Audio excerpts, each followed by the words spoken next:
universe is like a mirror. It reflects back to you those thoughts that you are putting out. Thoughts have frequency, or so to speak. The universe is very in tune to what you are thinking, whether it's positive or negative. I know a person who has constant car problems, but he is also expecting car problems, and those negative thoughts and fear of when the next breakdown will be are always being sent out into the universe. So, the universe reacts accordingly and causes a breakdown. I know another person with a family.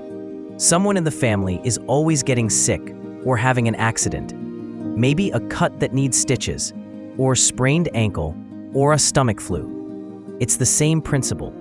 Those fears are being sent into the universe. Therefore, the universe reflects those problems back into their life. Because, as far as the universe is concerned, that's what was asked for. A third example is a friend of mine who is literally afraid to love. She had been in relationships before that failed. And now, because of the pain, sorrow, and sadness involved in a potential future failure, she will not get involved with anyone. Everything that is negative can be broken down into one simple thing: fear. A person who is controlling is usually afraid of being controlled or not getting what they want. A person who doesn't want to try new things is usually afraid of failure. Someone who doesn't raise their hand in class to answer a question is afraid of being wrong. Someone who craves attention may be afraid of being alone. On the other side of the coin, practicing pure love and staying positive can result in a life that is exactly what one was hoping for. I'll tell you a personal story. When I would take trips from Pittsburgh to Florida to see my dad, I would be driving through Virginia and noticing the hills and valleys.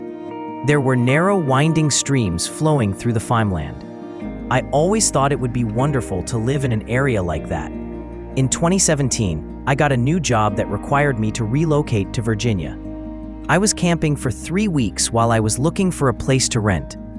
After I moved into a new place I had found, a few months went by before I realized that I was renting a 1-bedroom apartment on a 200-acre farm that was once used to breed horses. I was allowed to park my camper down in the valley next to a winding, narrow brook. As I sat in a camp chair and realized this had come to fruition, I was filled with gratitude. For a moment, I was in disbelief that what I had imagined, visualized, and longed for was my reality. I have a few similar stories. Some are negative, and some are positive.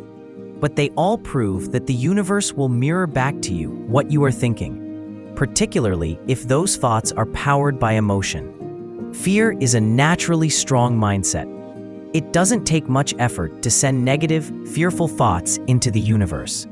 But passion can be equally as powerful. The more emotionally charged your faith is in something, the more likely it is to come to fruition. How does this relate to aerokinesis? If you are having issues with your connection to the environment and its energy, you may have negative blockages.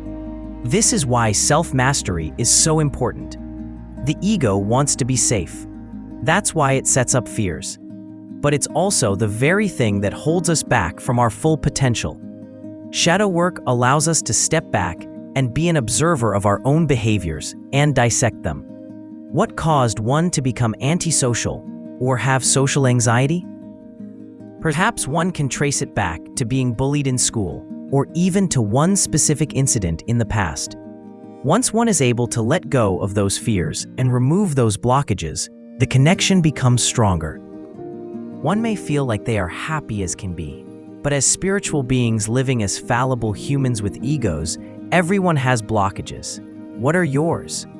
Pay attention to your thoughts as much as possible. What are you thinking now? Maybe you're inspired. Use that to go beyond yourself. Remember these final thoughts. The more emotionally charged your faith is in something, the more likely it is to come to fruition. And when you change the way you look at things, the things you look at change.